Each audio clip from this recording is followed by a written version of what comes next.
We're growing up with a culture where different grapes are being planted. We're learning that we don't have to label everything with a variety on the bottle. That sometimes a more interesting wine is one that simply says which region it comes from and has a blend of grapes that make it more layered in flavour and aroma and texture.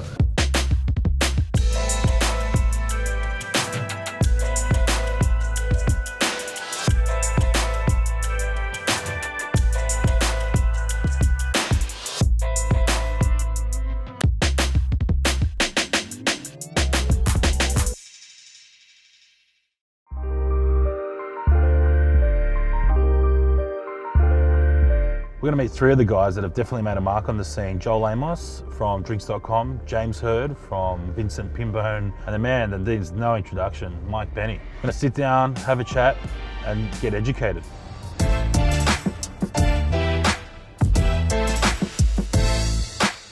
We're here in the depths of Marrickville with some legends of the booze scene in Sydney. So today we're talking natural booze and how everyone, I guess, has started giving a shit what they're drinking. What are the biggest differences between mainstream wine, like regular wine they might be used to, and the natural? The fundamental difference is with a sustainably produced, legit producer, it should just be grapes and maybe a touch of sulphur, and that should be it. And there should be, in terms of in the vineyard, there should be very few things added. There shouldn't be a lot of sprays, fertilisers, pesticides. The thing that I think most people don't realise, the majority of people in Australia adjust the acidity in a wine, so they add tartaric acid to a wine. There's so many steps between actually the grape that's grown on a vine and what's in that bottle. It's harder to do nothing than it is to do something. And so there is actually a skill and a kind of technique that needs to be involved in the winemaking to do nothing. One of my issues with people that say they're producing a natural wine and all that sort of stuff, but where they're sourcing that fruit from has pesticides and herbicides sprayed on it. I just think there needs to be like more clarification at the vineyard end as well.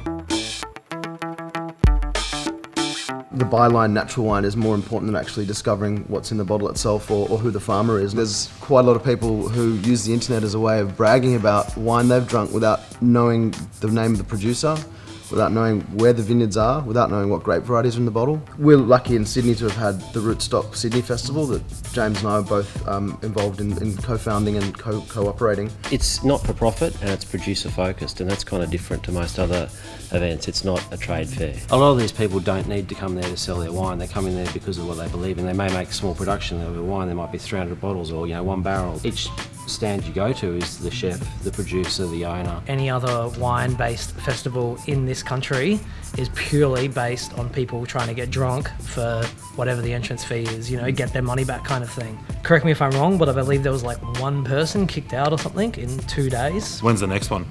It's 28th and 29th of November, and we're back at Carriage Works in Everleigh or Redfern in inner city Sydney.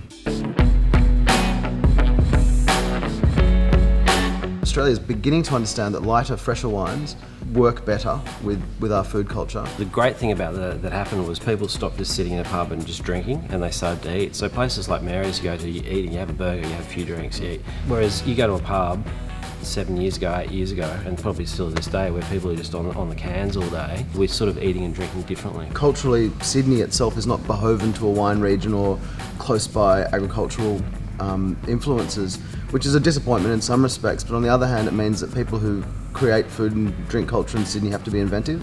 They're trying and they're tasting, and if it's shit it goes down the sink, but if it's good it goes into the stomach. It's getting less about companies, more about producers and more about wine. I think that's going to continue for the next 5-10 years, and people are going to be very aware of how stuff's made, how it's made. Like chickens, like you talk to people about chicken, they tell you it's hormone free, it's got this or that. I think wine will become like that. People will be aware how it's made, what's in it. They're just more and more educated all the time. Drink what you love, drink what feels right, and don't feel the pressure of really confusing language that surrounds wine. It doesn't have an overwhelming flavour, it just complements everything. Starting from below, it's a chimichurri mayo, a raw Spanish red onions, pickled jalapenos, tomato,